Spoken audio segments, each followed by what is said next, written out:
증시 흐름을 날씨로 전해드리는 마켓웨더입니다. 간밤 엔비디아를 필두로 미국 기술주가 강세를 보이자 우리 시장도 인공지능 관련주를 중심으로 상승할 거란 전망이 나왔는데요. 이에 따라 오늘 우리 시장 상승 출발하면서 코스피는 3,200선, 코스닥은 800선을 재차 회복하는 모습 보였습니다. 하지만 현재 구간에선 양시장 외국인의 매도 속에 상승폭을 반납한 채 움직이고 있는데요. 외국인 코스피 시장에서는 4거래일 연속, 코스닥 시장에서는 3거래일 연속 물량 덜어내는 모습 포착되고 있습니다. 다만 양시장 오늘도 방향성을 탐색한 채 5일선을 지키는 흐름은 이어지고 있습니다. 이어서 업종 테마별 날씨도 살펴보겠습니다. 먼저 저출산 관련주입니다. 올해 합계 출산율이 2년 연속 증가하면서 0.79명을 달성할 거란 전망 속에 저출산 관련주 모처럼 만에 화창한 날씨를 보이고 있습니다. 올해 상반기 출생아 수는 전년 대비 7.4% 증가한 12만 6천 명으로 상반기 기준 역대 최고 증가율을 기록했고요. 선행 지표인 혼인 건수 역시 15개월 연속으로 증가한다는 소식에 일부 관련주들 강세 보이고 있습니다. 이어서 조선주 오늘도 맑은 날씨를 보이고 있습니다.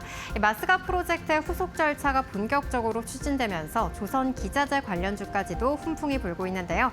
이에 더해 트럼프 대통령이 행정명령 등을 통해 자국 군함을 한국에서 건조하는 방안을 검토 중인 것으로 전해지면서 한미 조선협력에 대한 기대감 실린 모습 나타나고 있습니다.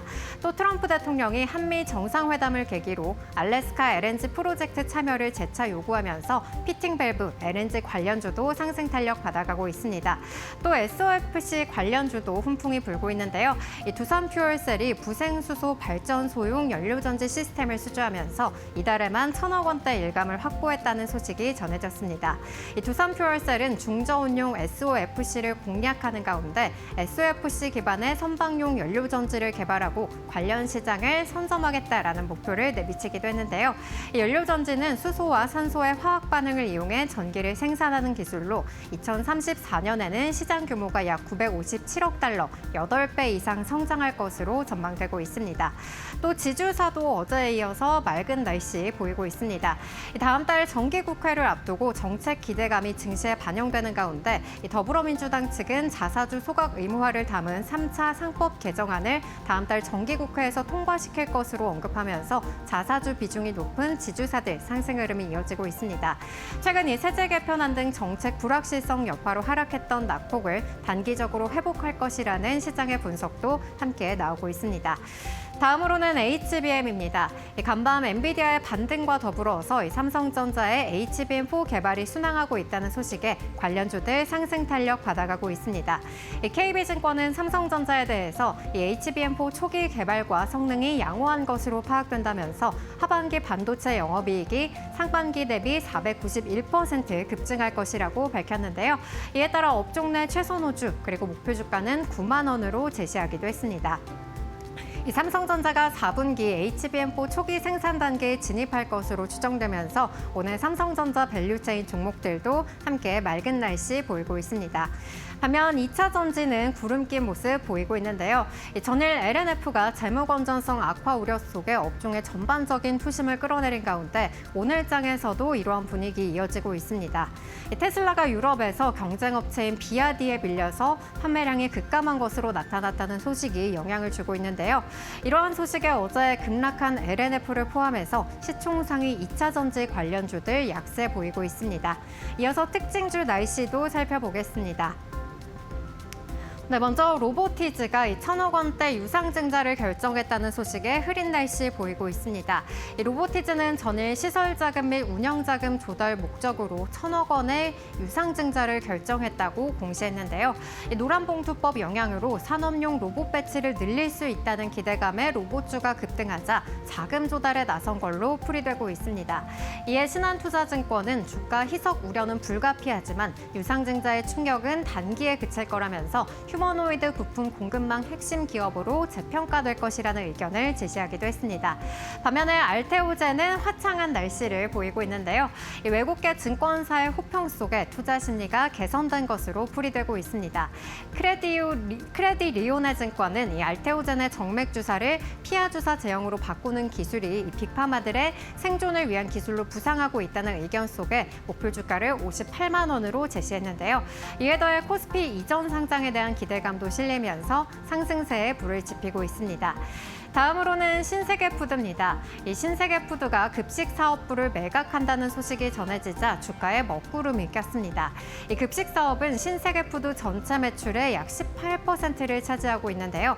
이 신세계푸드는 최근 수익성 개선을 위한 비효율 사업 정리에 나서면서 전일 장 마감 후에는 급식 사업부를 아워홈 자회사인 고메드 갤러리아에 영업 양도하는 계약을 체결했다고 공시했습니다. 이 소식에 성장 동력 악화에 대한 우려가 제기되면서 오늘 장 7% 넘는 급락세를 보였습니다. 반면 삼형엠텍에는 오늘 뜨거운 열기가 더해지고 있는데요. 이 HD 현대중공업의 합병 추진이 진행되는 가운데 이 삼형엠텍이 기자재 독점 공급사로 주목받으면서 52주 신고가를 기록했습니다. 이 삼형엠텍은 대형 선박 엔진의 핵심 구조재인 MBS를 전문적으로 생산하는 기업으로 이 글로벌 시장 점유율 60% 이상을 차지하고 있는데요.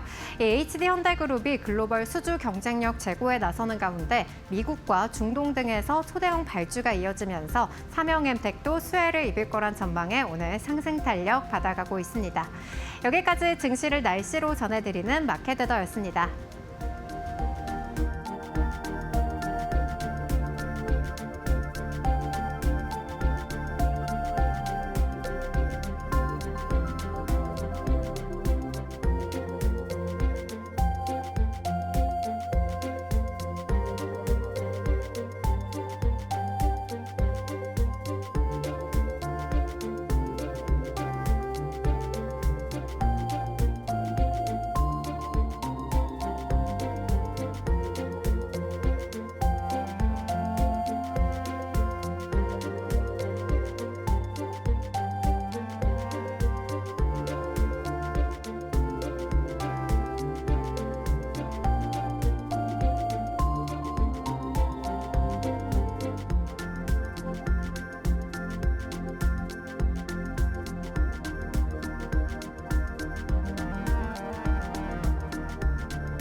한국폰 무덤으로 불리는 일본 스마트폰 시장에서 삼성전자가 돌풍을 일으키고 있습니다. 상반기에는 인공지능 성능을 탑재한 갤럭시 S25가 흥행을 주도했고 이달 출시한 폴더블폰 갤럭시 Z7 시리즈로 하반기 상승세가 더 거세질 전망입니다. 시장 조사업체 카운터포인트 리서치에 따르면 올해 2분기 일본 스마트폰 시장에서 삼성의 출하량은 전년 대비 60% 증가하며 점유율 10%를 기록했습니다. 이는 애플, 구글에 이어 3위로 지난해 5위에서 크게 오른 수치입니다. 삼성은 과거 일본에서 삼성 로고를 지우고 판매할 정도로 고전했지만 올해는 두 자릿수 점유율 달성이 기대되고 있습니다. 업계는 갤럭시 S25 전 기종에 퀄컴 애플리케이션 프로세서를 탑재하면서 성능을 높이고 가격을 동결한 전략이 주효했다고 분석했습니다. 특히 중가 제품 갤럭시 A 시리즈에 AI를 탑재한 것이 점유율 증가를 이끌었다는 평가입니다. 보급형 갤럭시 A가 가성비를 앞세운 중국 제품 수요를 흡수한 결과로 올 2분기 일본 시장에서 샤오미 점유율은 8%에서 5%로 떨어지고 판매량도 33% 줄었습니다.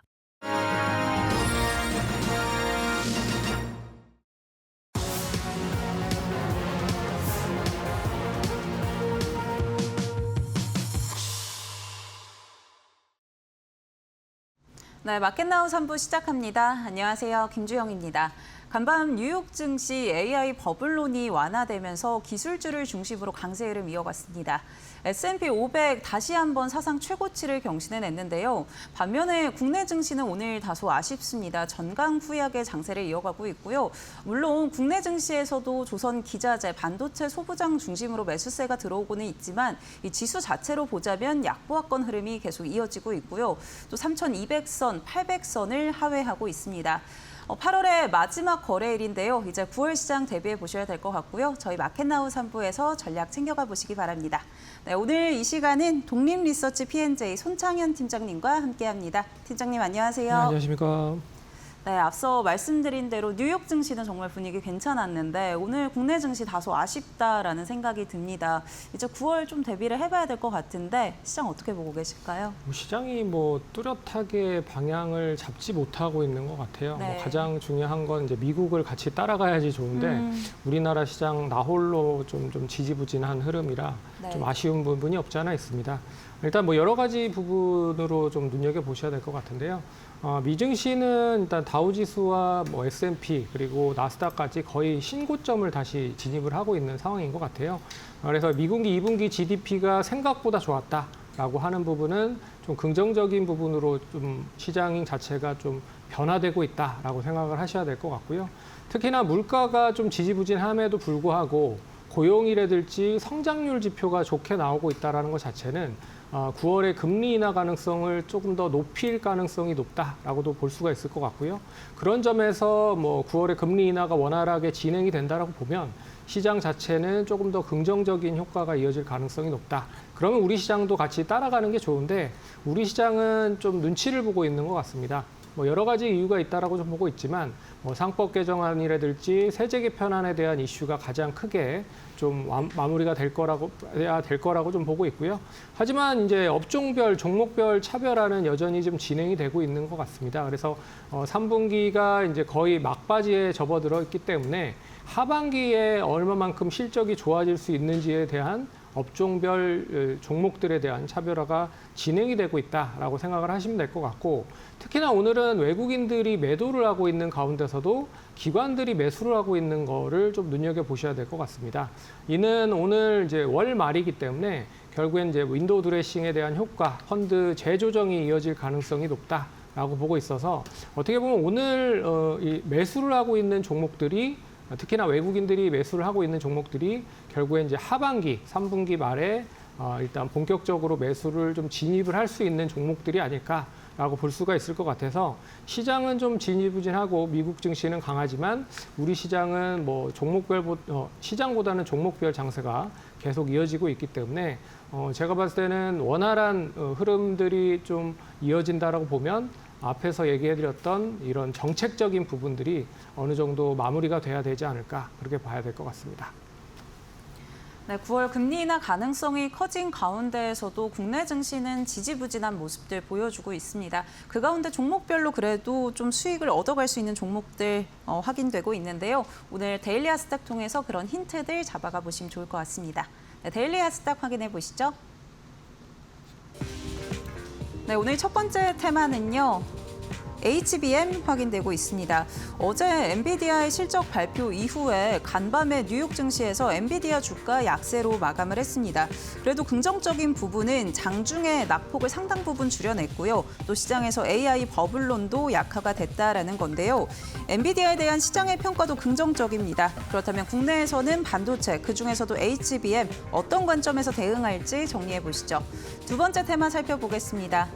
네, 두 번째는 로봇 확인되고 있습니다. 금리 인하에 대한 기대감, 그에 따라서 성장주들에도 수급이 들어오면서 반등했던 로봇주들인데요. 조정 이후에 오늘 다시 한번 강세 흐름 보여주고 있습니다. 다만 전반적인 흐름을 보자면 부품단이 좀 더 강하고요. 대형주들은 살짝 부진한 모습 보여주고 있는데요. 조선 다음에 다시 한번 로봇이 주인공이 될 수 있을지 살펴보시고요. 세 번째 테마 열어보겠습니다. 세 번째 애니메이션 확인되고 있습니다. 캐데온을 시작으로 해서 국내에서 성장 기대감이 있는 것 중 하나가 애니메이션일 텐데요. 네이버 웹툰이 9월 1일에 쇼폼 애니메이션 서비스를 출시하겠다라고 밝히기도 했습니다. 콘텐츠, 그중에서도 애니메이션 같이 투자 포인트 잡아보시죠. 네, 엔비디아 실적 발표 이후에 사실 이제 애프터마켓에서 거의 3% 넘게 빠지기도 했었는데 간밤에 다시 찬찬히 좀 뜯어보니까 괜찮다라는 게 시장의 반응이었던 것 같습니다. 또 웨드부시에서는 시총이 5조 달러까지 간다 이런 전망을 내놓기도 했는데 결국 국내 투자자들은 그러면 삼성전자냐, SK 하이닉스냐 이 포인트가 또 궁금해하실 것 같거든요. 어떻게 보고 계실까요? 저는 일단 뭐 SK 하이닉스는 작년부터 시작을 해서 좀 네. 많이 올라간 부분들이 없지 않아 있어서 이제는 삼성전자를 좀 관심 있게 봐야 될 필요도 있다라고 좀 보고 있습니다. 그래서 비중이 예전에 뭐 8대2, 7대3이었다라고 하면 네. 6대4나 뭐 5대5 정도로 삼성전자에 대한 비중을 좀 높여야 될 필요가 있지 않겠느냐라고 봐야 될 것 같아요. 일단 엔비디아 실적이 발표가 됐는데 예상보다 좋았습니다. 이게 예상보다 좋았었던 부분들의 여러 가지 이유를 보면 결과적으로 데이터 센터에 대한 그 투자는 활발하게 진행이 되고 있다. 근데 이게 H20의 중국 관련된 매출이 없었음에도 불구하고 예상치를 상회했다라는데 제가 봤을 때는 포커싱을 좀 하셔야 될 필요가 있다라고 보고 있고요. 하반기에 블랙웰 저가 모델을 중국에 팔 수도 있다라는 이제 기대감이 동반된다라고 보면 엔비디아는 데이터 센터에 대한 부분과 AI 칩을 중국 쪽에 다시 판매를 할 수 있는 루트가 새로 생겼다라고 하는 거를 감안해 보면 결과적으로 실적은 더 좋아질 가능성이 높다라고 보고 있어서 어떻게 보면 어제 미국 시장의 엔비디아가 좀 지지부진했지만 오늘 우리나라 시장의 HBM 관련된 종목들로 상승을 하고 있다는 것 자체가 전반적으로 이 기후를 좀 무색시키는 그런 모습으로 전개되고 있다라고 보시면 될 것 같고요. 삼성전자가 이제 HBM3 12단 퀄 테스트가 통과가 될 수 있다라는 기대감도 제가 봤을 때는 이어질 가능성이 높을 것 같습니다. 그 이유는 일단 HBM4 시제품이 하반기에 나올 수밖에 없기 때문에 시제품이 나오면 당연히 HBM3에 대한 양산은 조금 더 가팔라질 가능성이 높다라고 보고 있고요. 특히나 이제 SK 하이닉스가 내년에 HBM3 관련된 수주가 거의 다 끝난 상황입니다. 계약이 완료가 됐다는 거죠. 그래서 추가적인 수주를 받기 위해서는 결국엔 삼성전자의 퀄 테스트를 통과를 시켜야 엔비디아 입장에서도 HBM3에 대한 추가적인 실적에 대한 모멘텀을 기인할 수 있다라고 좀 보고 있어서 조만간에 HBM3 통과 가능성이 상당히 높을 가능성이 높다라고 볼 수 있을 것 같고 그리고 이제 하반기에 HBM4 관련돼서 시제품이 나올 가능성이 높은데 이게 이제 SK 하이닉스보다 삼성전자가 될 가능성이 높을 것 같습니다. 뭐 그 이유는 여러 가지 이유가 있지만 엔비디아양 HBM4 관련된 샘플이 결국에는 통과가 삼성전자가 더 먼저 됐다라는 이유로 좀 볼 수 있을 것 같고요. 그런 점에서 HBM4 관련된 이슈가 삼성전자한테 좀 강하게 이어진다고 보면 레거시 반도체에 대한 상승과 그리고 최근에 스마트폰이라든지 IT 기기 자체들이 많이 회복이 되고 있는 상황인 거잖아요. 그런 점에서 삼성전자에 대한 더 관심을 높게 평가를 할 필요가 있을 것 같아서 제가 봤을 때는 이제 HBM3에 대한 추가적인 양산이라든지 수주 모멘텀보다는 이제 HBM4를 기다리면서 종목별로 좀 대처를 해봐야 될 필요가 있지 않겠느냐라고 봐야 될 것 같습니다. 네, 삼성전자 HBM3E에 대한 기대감 덕분에 비중 좀 더 늘려도 괜찮다라고 이야기해 주셨고요. 그렇다면 관련주 어떻게 정리해 볼지 살펴보겠습니다. 어떤 종목들 좀 보고 계실까요? HBM3E에서 여전히 뭐 장비나 여러 가지 부품들을 공급을 하고 있는 기업들이 네. 가장 우선순위에 좀 둘 가능성이 높을 것 같아요. 그래서 첫 번째 종목은 HPSP라고 하는 회사인데 이 회사는 이제 국내 고압 수소 어닐링 장비를 만들고 있는 업체입니다. 어떻게 보면 D램이라든지 패키지 기판을 양호하게 구멍을 뚫는 역할을 한다라고 생각을 하시면 될 것 같은데요. 국내 뭐 1위 기록 마켓시어를 기록을 하고 있기 때문에 당연히 HBM3에서 많이 들어갔고 HBM4가 뭐 도달을 한다라고 보면 관련된 장비 당연히 수주를 받을 가능성이 높기 때문에 관심 있게 보시면 좋을 것 같고 두 번째 종목은 이제 PSK 홀딩스라고 하는 회사입니다. 이 회사는 이제 디스컴이나 리플로우 장비를 공급을 하고 있기 때문에 역시 HBM3E와 더불어서 HBM4까지도 이 장비 투자가 확대가 된다라고 보면 다시 한번 수주가 기대가 되고 있는 종목이다라고 볼 수 있을 것 같고요. 마지막은 테크윙이라고 하는 종목입니다. 이 종목 역시 이제 HBM 테스트 장비에 대한 수주 모멘텀이 계속 이어지고 있는 상황이다. 역시 3E부터 시작을 했었던 그런 모멘텀 4까지도 연결이 될 수 있다라고 좀 보고 있어서 이 세 종목은 HBM 관련된 장비나 부품을 공급을 하고 있는 기업들이기 때문에 HBM 수주나 HBM4 관련된 이슈가 다시 시장에서 좀 불거지면 관심 있게 봐야 된다라고 봐야 될 것 같습니다. 네, 오늘 관련주로는 장비 중심으로 좀 살펴봤고요. HPSP 또 PSK홀딩스, 테크윙 세 종목 정리해 주셨다라는 점 참고해 보시죠. 두 번째 테마 살펴보도록 하겠습니다. 두 번째는 로봇으로 가져와 주셨는데요. 앞으로 이 크리스토퍼 월러 연준 의사가 3개월에서 6개월 금리 인하 가능성이 있다 이런 이야기를 해줬는데 이제 다시 또 성장주 중심으로 살펴봐야 될지 그 중에서도 로봇주가 좀 어떨지 궁금합니다. 저는 로봇주는 좀 더 있다가 올라갈 줄 알았는데 네. 우리나라에서 시발점을 만든 게 있었죠. 바로 노란 봉투법에 대한 법제화가 통과가 됐다라는 네. 부분입니다. 이게 예전에 어떻게 보면 코로나 때 어떻게 보면 공장들이 셧다운이 되면서 생산을 제대로 못했잖아요. 네. 하지만 이번 통과를 통해서 노동법에 대한 강화가 어떻게 보면 생산에 대한 효율성을 기업 입장에서는 조금 더 많이 생각을 할 수밖에 없는 그런 입장이기 때문에 그렇다라고 하면 이 로봇을 상당히 좀 빠르게 재배치를 하면서 이 노동에 대한 생산성을 상당히 효율화를 시킬 수 있는 방법으로 만들 수 있지 않겠느냐라고 하는 부분들이 좀 전개되고 있다라고 생각을 하시면 될 것 같고요. 그런 점에서 이제 국내 기업들뿐만 아니라 글로벌 기업들에서 하반기 때 이 생산 라인에 본격적으로 휴머노이드 로봇을 배치한다라는 것도 제가 봤을 때는 좀 긍정적으로 보셔야 될 그런 대목이 아닐까라고 보고 있습니다. 그래서 현대차가 하반기에 이 본격적으로 휴머노이드 로봇을 생산 라인에 본격적으로 투입을 하겠다라고 하는 의미도 좀 생각을 해보셔야 될 것 같고요. 그리고 테슬라는 이미 이제 로봇택시를 통해서 이제 로봇 관련된 사업에 들어온 상황이고요. 역시나 휴머노이드 로봇을 관련된 설비의 라인에 본격적으로 이 진입을 시키겠다라고 하는 부분들이 나오고 있어서 어떻게 보면 이제 국내 기업과 글로벌 기업 쪽에서 이 생산 라인에 들어가는 휴머노이드에 대한 효율적인 로봇에 대한 것을 좀 눈여겨 보셔야 될 것 같다. 그리고 그 중에서 로봇 부품 중에 가장 비싸게 지금 판매가 되고 있는 부품이 이제 액추에이터라고 하는 그런 제품입니다. 근데 이 액추에이터가 왜 그러면 많이 사용이 될 수밖에 없느냐? 참고로 이제 로봇 부품 중에 한 60% 정도가 액추에이터 가격이라고 하더라고요.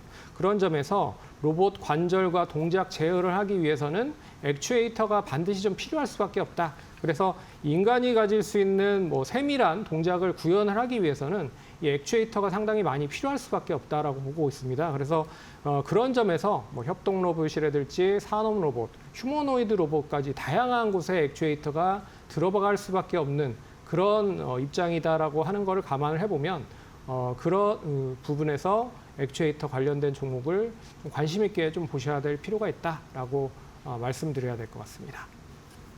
네, 휴머노이드 로봇 관련한 소식들 계속 체크해보면서 액추에이터 관련 종목들 한번 관심 가져보시면 좋을 것 같은데요. 관련주 어떻게 정리해 볼까요? 네, 액추에이터를 기본적으로 이미 만들고 있는 기업들이 수혜를 받을 수 있을 것 같고 네. 그리고 새롭게 액추에이터 시장에 진입을 하겠다. 이런 기업들이 수혜를 받을 가능성이 높을 것 같아요. 그래서 첫 번째 종목은 이제 하이제너럴NM이라고 하는 그런 업체인데요. 이 회사는 이제 액추에이터 모듈을 만들고 있는 업체입니다. 그래서 이 모듈이 로봇이라든지 전기차 그리고 드론 분야에 다양하게 공급이 되고 있다라고 하는 거는 좀 눈여겨봐야 될 것 같고요. 그리고 SPG라고 하는 회사가 있습니다. 이 회사도 로봇용 정밀 액추에이터에 대한 부분과 그리고 ACDC 가이드 모터 쪽에 1위를 기록을 하고 있는 기업이기 때문에 결과적으로 이미 액추에이터 관련된 시장에 자리매김을 잘 하고 있다라는 뜻으로 볼 수가 있을 것 같고 마지막으로 볼 수 있는 기업이 이제 현대모비스입니다. 현대모비스는 이제 보스턴 다이나믹스와 협업으로 본격적으로 액추에이터 시장에 진입을 하려고 준비를 하고 있는 기업이다라고 생각을 하시면 될 것 같아요.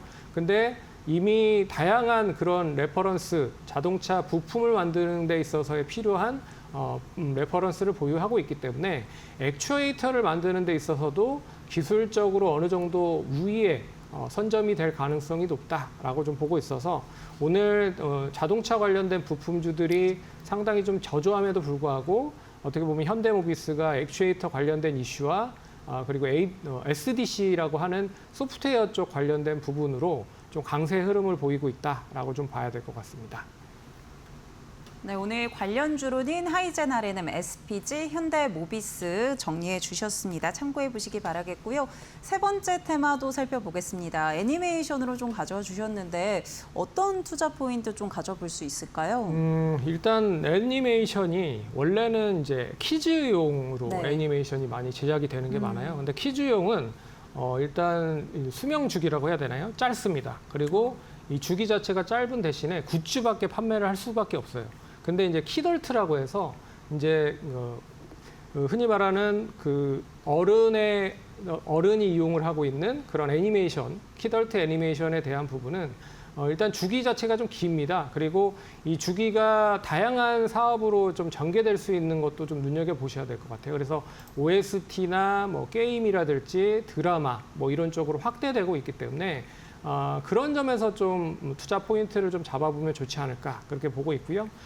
그리고 이제 넷플릭스 쪽에서 이 키덜트에 대한 애니메이션 편성이 계속 높아지고 있는 상황입니다. 그래서 예전에는 애니메이션이 뭐 한두 편 정도밖에 보이지 않았지만 이제는 뭐 건담 시리즈, 원피스, 데빌 메이 크라이 같은 시리즈물로 아직까지도 준비되어 있는 그런 애니메이션이 많이 제작이 될 필요가 있다라고 좀 보고 있어서 이 넷플릭스에 대한 그런 제작 비중이 높아지고 있다라는 게 첫 번째 포인트인 것 같고, 두 번째는 이제 넷플릭스가 OTT 쪽에서 이 애니메이션을 제작에 대한 편수를 높였기 때문에 디즈니 플러스나 아마존 그리고 우리나라에서는 티빙이라든지 뭐 웨이브 뭐 이런 쪽에서도 OTT로 애니메이션에 대한 제작열이 상당히 높아질 수 있다라고 좀 볼 수가 있을 것 같고요. 그런 점에서 국내 이제 캐대언 관련된 이슈가 가장 크게 이어지고 있죠. 그래서 애니메이션 관련돼서 국내 쪽에서 제작을 하진 않았지만 국내 관련된 또 애니메이션 제작 스튜디오를 보유를 하고 있는 기업들이 있습니다. 그리고 IP를 바탕으로 해서 사업을 진행을 하고 있는 기업들이 당연히 재평가를 받을 가능성이 높기 때문에 결과적으로 오늘 애니메이션 관련된 종목들은 일단 스튜디오와 더불어서 이 관련된 애니메이션 사업을 하고 있는 기업들을 좀 선별해 왔다라고 생각을 하시면 될 것 같습니다. 네, 그럼 관련주도 같이 한번 정리해 보도록 하겠습니다. 어떤 종목 살펴봐야 될까요? 첫 번째는 이제 네이버죠. 네이버는 이제 애니메이션이랑 좀 뭐 어떻게 보면 하고, 좀 네. 어떻게 연계성이 크지 않다라고 좀 보고 있는데 자회사죠. 이제 웹툰 엔터테인먼트가 나스닥에 상장돼 있고 이 웹툰 엔터테인먼트가 최근에 디즈니 IP와 더불어서 상당히 100여 편의 IP를 전략적으로 제휴해서 웹툰을 만들겠다라고 하는 뭐 이야기가 있었습니다. 그래서 이 웹툰을 만들면 당연히 애니메이션은 따라올 가능성이 높다라고 볼 수가 있거든요. 그런 점에서 네이버 좀 뜬금없지만 좀 관심 있게 좀 보셔야 될 필요가 있지 않을까 그렇게 보고 있고요. 두 번째 종목은 이제 스튜디오 미르라고 하는 회사입니다. 동사는 이제 글로벌 OTT 애니메이션 제작 및 외주 생산을 이 국내 쪽에서는 유일하게 할 수 있는 기업이라고 볼 수가 있을 것 같아요. 그래서 넷플릭스나 디즈니 플러스 그리고 아마존 등에 이미 외주로 이렇게 일을 받아서 이 사업을 진행을 하고 있다라고 생각을 하시면 될 것 같고요. 그런 점에서 만약에 그 OTT로 애니메이션이 만들어진다 그러면 동사에 어떻게 보면 손을 거쳐갈 필요가 매우 높다라고 볼 수가 있을 것 같고요. 마지막으로는 이제 애니플러스라고 하는 회사인데 이 회사는 최근에 이제 귀멸의 칼날이라고 하는 그런 영화를 국내 쪽에 총판으로 가져와서 지금 영화 상영을 좀 진행을 하고 있는데 벌써 뭐 관객 수가 200만이 넘었다라고 하더라고요. 그런 만큼 올해 이제 뭐 실적이 사상 최대 실적을 달성할 가능성이 높을 것 같고요. 그리고 국내 케이블 TV 쪽에서도 애니메이션 사업을 진행을 하고 있기 때문에 같은 시너지가 좀 이어질 가능성이 높지 않겠느냐라고 해서 좀 관심 있게 보면 좋은 그런 투자 아이디어가 될 수 있을 것 같습니다. 네, 애니메이션 관련해서 투자 포인트 같이 짚어봤고요. 오늘 관련주로는 네이버, 또 스튜디오 미르, 애니플러스 가져와 주셨다는 점 참고해 보시기 바랍니다. 저희 데일리 하스닥톡에서 세 가지 테마 살펴봤고요. 네, 오늘 도움 말씀 주신 손창현 팀장님과는 여기서 인사드리도록 하겠습니다. 팀장님 고맙습니다. 네, 저희 마켓나우 3부에서 제공해드리는 정보는 투자 판단을 위한 조언입니다. 투자에 따른 책임은 투자자 본인에게 있다는 점 참고해 주시기 바랍니다.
삼양식품이 급등하며 장중 신고가와 종가 기준 최고가를 모두 갈아치웠습니다. 국민연금이 보유 목적을 단순 투자에서 일반 투자로 바꾸면서 투자 심리가 개선된 영향으로 풀이됩니다. 주주 환원 강화 기대감이 커진 겁니다. 29일 한국거래소에 따르면 삼양식품은 전일 5.62% 오른 159만 7천 원의 거래를 마쳤습니다. 장중에는 164만 2천 원까지 오르며 52주 신고가도 새로 썼습니다. 국민연금은 보유 지분을 9.58%로 늘리며 보유 목적을 변경했다고 공시했습니다. 일반 투자는 적극적인 의결권과 주주 제한권 행사가 가능하지만 경영권에 영향을 주는 이사, 감사, 선임, 해임 등은 불가능합니다. 증권가는 삼양식품 실적이 급증한 만큼 국민연금이 주주 환원 강화를 요구할 가능성이 크다고 보고 있습니다. 삼양식품의 배당은 2022년 105억 원에서 작년 246억 원으로 늘었지만 당기순이익 증가폭에 비해 배당 성향은 오히려 줄었습니다. 다만 올해 중간 배당으로 주당 2,200원을 결정하며 사상 첫 중간 결산 배당 2,000원 이상을 기록했습니다.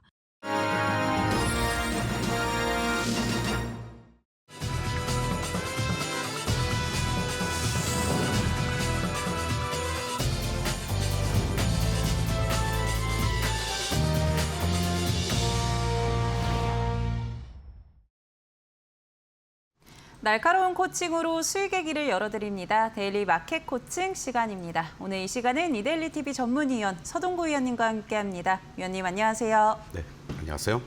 네, 오늘 위원님이 가져와 주신 오후장 키워드 통해서 시장 살펴보시죠. 네, 오늘 오후장 키워드는요. 외국인 4개월 만에 셀코리아로 가져와 주셨습니다. 네, 5월부터 시작해서 6월, 7월 모두 순매수를 했던 외국인인데 8월 오늘이 마지막 거래일이잖아요. 순매도로 돌아섰습니다. 그렇습니다. 네, 9월 좀 어떻게 대비할까요? 결국은 뭐 최종적으로 이제 마감 이후에 얼마나 더 늘리느냐에 따라서 네. 규모가 조금 커질 수는 있겠지만 전체적으로 보면은 한 1조 3천억 정도 규모는 그렇게 크지는 않습니다. 근데 이제 방향성이 아까 말씀해 주셨던 것처럼 5월, 6월, 7월 3개월 연속 이렇게 순매수를 잘 보여주었단 말이죠. 네.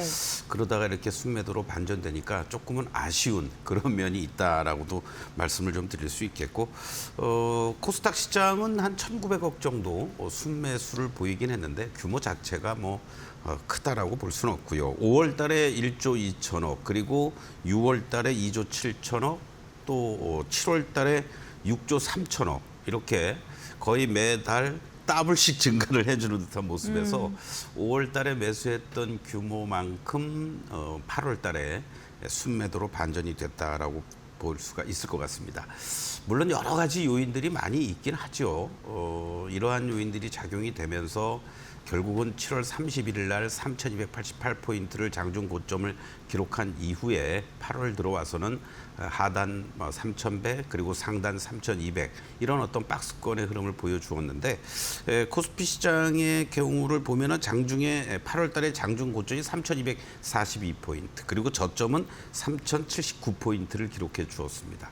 코스닥 같은 경우에는요 820을 고점으로 766포인트가 저점이었던, 코스피 기준으로는 3,200이 어떤 면에서는 8월 달에 마의 저항선, 그리고 또 코스닥 같은 경우에는 800선을 지키기 위한 안간힘을 쓴 그러한 한 달이 아니었느냐라고도 볼 수가 있을 것 같습니다. 특히 외국인들이 매도했던 것들, 뭐 아무래도 순매도 한다고 하면 결과적으로는 뭐 삼성전자를 매수하느냐 매도하느냐에 따라서 차이는 있겠지만, 그럼에도 불구하고 8월 달에는 조선, 원전, 방산 이러한 주도했던 섹터들을 중심으로 좀 매도 규모가 좀 나왔다가 이렇게 볼 수 있습니다. 물론 삼성전자를 중심으로 1조 원 가까운 9,500억의 순매도를 보여주었고, 한화오션이 3,500억 정도의 순매도, 그리고 또 두산 에너빌리티도 2,000억 정도의 순매도, 하나에어로스페이스 1,400억, 현대로템 1,390억 정도의 이런 대표적인 그러한 조방원의 대장주 역할을 해주었던 종목들을 중심으로 순매도를 보이면서, 이들 종목들 역시 하단에 대한 지지력과 또 위로 올라가려고 하면 매도 물량이 나오는 그런 어떤 흐름들을 보여주었다라고 볼 수 있습니다. 이렇게 순매도한 배경이 뭐냐? 일단 시장 자체가 코스피 기준으로 본다라면 우리가 PER 기준으로 한 배를 넘어섰고요. 또 PER 기준으로는 지금 14배 내외에 있다라는 것 자체가 부담스럽긴 합니다. 그러나 그것보다도 7월 30일 날 발표됐던 이런 양도세를 중심으로 한 세제 개편안에 대한 부담감들, 거기에 또 많은 기업들이 우려를 표명하고 일부 외국계들은 우리 철수할 거야 뭐 이런 얘기까지 나오고 있는 이런 노란 봉투법에 대한 어떤 개혁적인 법안에 대한 부담감도 외국인들의 매수 심리를 위축시키는 요인으로 작용을 했다라고 볼 수가 있겠고, 또 무엇보다도 결국은 분기 실적 발표를 앞둔 상태 속에서의 불확실성들, 또 삼성전자를 중심으로 해서 전체 주요 기업들의 어떠한 2분기 실적 전망치를 기준으로 봤을 때 전체적으로 한 7, 8% 정도밖에 만족을 못 시켜줬다라는 얘기거든요. 네. 이러한 부분들도 일부 업종이라든가 종목들에 대한 밸류에이션 부담감으로 작용된 이러한 요인 아니겠느냐라고도 볼 수 있습니다.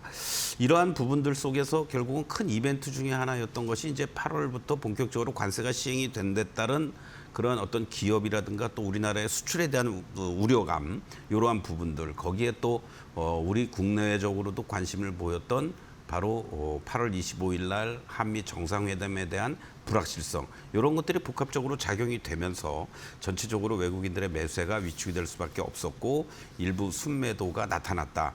다만 현재 위치에서 본다라면 물론 전통적으로 9월 달이 우리 같은 경우에는 이제 이번에 윤달이 껴서 추석 연휴가 10월 초로 넘어갔지만 네. 9월에 추석이 있는 달이라는 특수성, 또 미국의 어떤 계절적인 요인들, 이런 것들이 복합적으로 작용이 되면서 9월은 원래 전통적으로 안 좋았단 말이에요.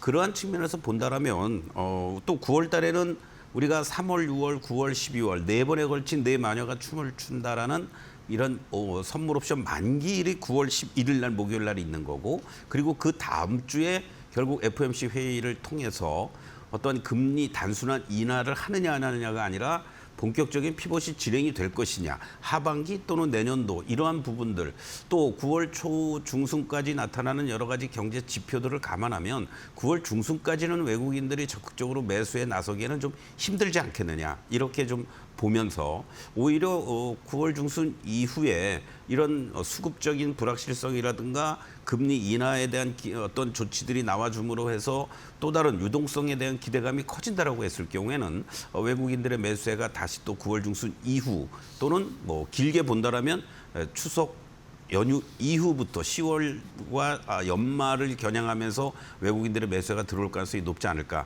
이러한 관점으로 접근하는 게 좋을 것 같고요.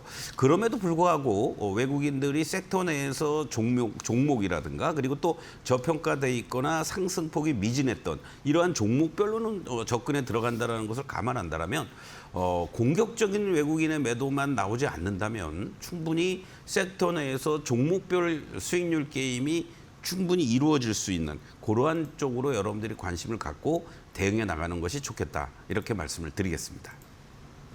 전통적으로 9월에는 좀 부진하다라는 이야기가 많다 보니까 많은 투자자분들이 걱정하실 것 같은데요. 그래도 9월 중순 이후에는 좀 외국인들의 수급도 돌아올 수 있을 거다라고 전망 주셨고요. 또 대응 전략도 같이 한번 세워보도록 하겠습니다. 오후장 전략 확인해 보시죠. 네, 오늘 오후장 전략은요, 종목별 차별화 대응 가져와 주셨습니다. 어제 조정이 나왔던 이 조선, 이때가 기회다라고 이야기해 주셨는데 오늘 또 조선 기자재 굉장히 강한 흐름 이어가고 있습니다. 그만큼 좀 종목별 장세가 또 이어지고 있는 것 같고요. 그렇죠. 결국은 이런 거죠. 뭐 지금 우리가 크게 시장에서 핵심 주도 섹터가 죽지 않고 가고 있는 거는 새로운 뉴스들이 계속 나오고 있는 조선업종. 네. 그리고 또 오늘 시장에서는 단순하게 보면 자동차인데 자동차만이라고 볼 수도 없습니다. 바로 큰 그림에서 보면은 거버넌스와 관련된 이러한 쪽들의 움직임들, 그리고 조선업종 내에서도 대형주들보다는 그동안 조금 상승폭이 미진했던 중소형주라든가 기자재단으로 움직이고 있는 그러한 특징적인 모습들이 나타나고 있다는 거죠. 특히 조선주들의 경우 저가 중소형주라든가 부품 관련주들로 매기들이 빠르게 확산되는 이러한 모습들을 보여주면서 HJ중공업이라든가 세진중공업, 또 어제 여러분들께 강조드렸던 HD현대마린엔진이라든가 한화엔진 같은 종목들이 좋은 흐름들이 연출되고 있고요. 이거와 연관이 돼서 한 이틀 정도 조정을 보였던, 조정 보일 때 여러분들이 공략하라고 그랬죠. 바로 잠수함 관련한 이쪽들, 네. 수소 연료 전지 쪽들, 오늘도 범한표셀이라든가 강합니다. 그렇습니다. 그러니까 만약에 이틀 전에 고점에서 사신 분들은 2, 3일 고생하셨던 거예요. 그러나 어저께 조정을 보였거나 오늘 오전에 공략을 했었다면 좋은 그런 타이밍들이 되지 않았을까, 이런 말씀을 좀 드릴 수 있겠고, 자동차와 관련된 거는 사실은 뭐 부품 단이라든가 이런 쪽들이 이렇게 강하지는 않는데, 바로 정의선 회장의 지분과 관련된 이 거버넌스 쪽과 관련된 움직임들, 예를 들어서 현대글로비스 같은 종목이 정의선 회장이 20%의 지분을 갖고 있단 말이에요. 네. 또 현대오토웨버 같은 경우에도 7%의 지분, 현대모비스는 결과적으로는 정몽구 회장의 지분과 관련돼서 어떠한 움직임이 일 것이냐, 이렇게 섹터별로 같이 움직이는 게 아니라 이슈를 갖고 있는 종목들 위주로 움직이고 있다는 걸 여러분들이 항상 이번 시장에서는 염두에 두면서 대응을 해야 되지 않을까, 이렇게 말씀을 드리면서, 결국 업종이라든가 섹터 내에서 모멘텀이 부각이 되는 종목들의 옥석 가리기를 더욱더 잘 하셔야 되겠다. 그리고 말씀드렸던 것처럼 급등 시 어떻게 하라고요? 비중을 축소하고, 이들 종목을 떠나라는 게 아닙니다. 추격 매수 자제하시고 급등할 때 이익 실현 적절히 하시고 비중 축소해놓고 기다렸다가 또 그 종목이 일정하게 5일선이라든가 뭐 21선과의 이격이 축소가 되면은 분할 매수하면서 비중을 다시 또 늘려나가는 이러한 전략이 제한된 수급 속에서 필요하다라는 거 다시 한번 강조를 드리겠습니다. 네, 옥석 가리기 섹터 내에서도 필요한데요. 차트 통해서 조금 더 살펴보도록 하겠습니다. 좀 어떻게 확인해 봐야 될까요? 네, 오늘은 한화엔진을 먼저 좀 조선 기자재 쪽에서 보겠습니다. 아무래도 이렇게 이제 대형사들 탄생하고 계속해서 어떤 그 조선 우리가 MRO뿐만이 아니라 방산 쪽으로도 이제 조선이 진출한다는 측면에서 핵심은 결국 뭐겠습니까?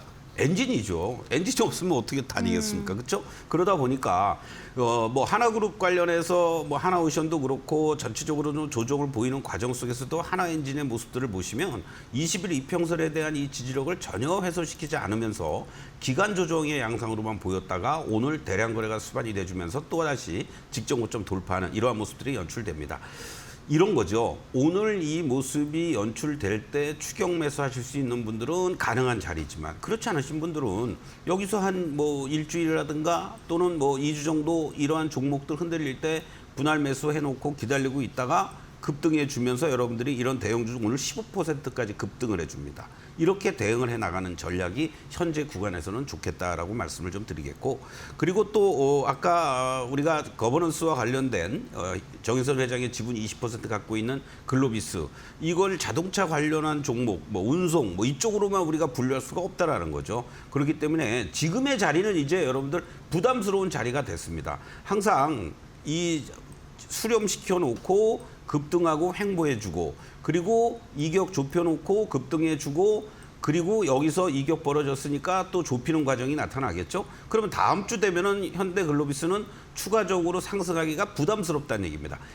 갖고 계신 분들은 일정하게 이익 실현도 병행하시고 신규 매수는 한 템포 늦추는 이러한 전략이 필요하다라고 말씀드리겠고, 또 2차 우리가 IT 쪽에서도요, 바로 이스페타시스 같은 종목도 전체적으로 같이 밀리는 자리지만 20일 이평선에 대한 지지력을 보여주면서 직전 고점까지 또 이렇게 다 올라왔습니다. 그럼 이제 기다리셔야 되죠. 여기서 우리가 다시 또 재공략한다라면 이제 6만 원대 초반 자리를 중심으로 해서 대응에 들어가는 이러한 전략이 필요하고, 지금은 일정하게 또 이익 실현 병행해 나가는 이러한 전략들, 어쩔 수 없이 시장의 움직임이 그렇기 때문에 추세를 갖고 계속 끌고 가기보다는 적절한 이익 실현과 비중 축소, 그리고 저점에서의 재공략, 신규 진입 한 템포 늦추는 이러한 전략들이 필요하다. 다시 한번 말씀드리겠습니다. 네, 그럼 많은 분들이 궁금해하실 시간이죠. 오후장 좀 체리피킹할 수 있는 관심 섹터 한번 살펴보도록 하겠습니다. 어디 보고 계실까요? 네, 전력 설비 관련한 종목들 이제 다시 봐야 되겠죠. 여기저기서 뭐 투자와 관련된 부분들은 계속 얘기가 나오고 있고 네. 또 관세 부과와 관련된 부담감이 있었지만 기업별로는 이미 잘 대응들을 하고 있었다. 사실 오늘 여러분들께 말씀드리고 싶은 종목이 HD 현대일렉트릭인데요. 이 종목을 우리가 봤을 때 지금 전력 쪽이라든가 조선 기자재 쪽들 지금 화면에 나가고 있습니다.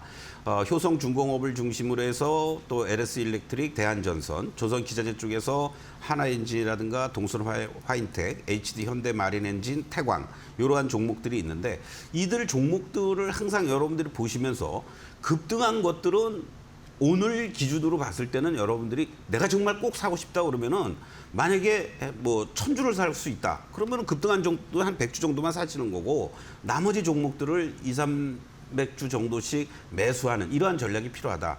이 중에서는 지금 HD 현대일렉을 여러분들께 좀 말씀드리고 싶습니다.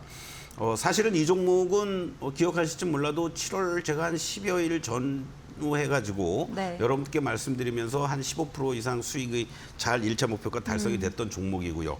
그 당시 때 46~7만 원대였었습니다. 이제 이 지금 자리에서는 오히려 하방을 잡혀주면서 우리가 공략할 수 있는 위치에 있다라고 말씀을 좀 드리고 싶은데 특히 HD 현대일렉 같은 경우에도 관세 충당금을 1분기, 2분기에도 계속해서 이제 반영을 해 나가고 하반기에도 그렇게 준비를 하고 있는 상태. 미국 공장을 가동률을 더 높이겠다 이런 얘기들도 나오고 있고요. 이런 실적의 안정세는 뭐 올해 하반기 내년에도 계속 이어질 것으로 이렇게 전망이 되고 있습니다. 뭐 어제 오늘 나온 또 뉴스가 신규로 또 부각이 되고 있습니다만은 구글을 중심으로 해서 빅테크 기업들의 이 데이터 센터 투자 확대는 가속화되고 있다라는 거 이러한 부분도 결과적으로는 우리 전력 설비 변압기 업체들의 어떤 영업 환경 자체가 쉽게 꺾이지 않고 있다라는 거. 이러한 부분들은 관세로 인해서 지금 일시적으로 흔들리는 모습이 나온다고 하더라도 충분히 커버가 될 만한 그러한 요인들 아니겠느냐라고도 말씀을 드릴 수 있습니다. 자, H현대일렉의 일봉의 모습을 보시겠는데요. 지난 7월 1일 날 52만 원을 고점을 기록한 이후에 단기적으로 가격 조정과 기간 조정을 거치고 그리고 현재 60일 이평선에서 오히려 이탈이 되는 듯 했지만은 다시 지지받아 주면서 저점을 확인시켜주고 있는 이러한 모습이다라고 말씀을 드릴 수 있습니다. 46만 원을 중심으로 해서 여러분들 이탈만 되지 않는다면요. 오히려 이제는 한 단계 레벨업 될 수 있는 그런 어떤 위치에 있는 게 아니냐라고 말씀을 좀 드릴 수 있겠고 현재 시점에서 요 49만 5천 원을 중심으로 해서 뭐 쉽게 얘기하면 50만 원 미치다라고 이제 보시면 되겠고 타이트하게 본다라면은 49만 5천 원부터 48만 5천 원 사이에 여러분들이 눌림목을 이용한 매수 전략 여전히 유효하다라고 말씀을 드리겠고 뭐 일부 하우스에서들 전체적으로 보면은 뭐 60만 원 이상을 목표가 제시하기도 하고 있는데 1차는 뭐 직전 고점을 돌파하는 한 55만 원 정도를 여러분들께 제시해 드릴 테니까 현재 가격 그리고 다음 주 전력 설비 쪽으로의 순환매를 생각하면서 접근해 보면 좋겠다라고 말씀을 드리겠습니다. 네, 전력 수요가 계속 줄어들지 않는다라는 점에서 전력 설비 긍정적으로 이야기해 주셨고요. 그중에서도 HD현대일렉트릭 오늘 체리픽 종목으로 선정해 주셨습니다. 네, 오늘 도움 말씀 주신 서동구 위원님과는 여기서 인사드리도록 하겠습니다. 위원님 고맙습니다. 네, 저희 마켓나우 3부에서 준비한 소식 여기까지입니다. 저희는 다음 주 9월 첫 거래일로 여러분들 찾아뵙도록 하겠습니다. 함께해 주신 여러분 고맙습니다.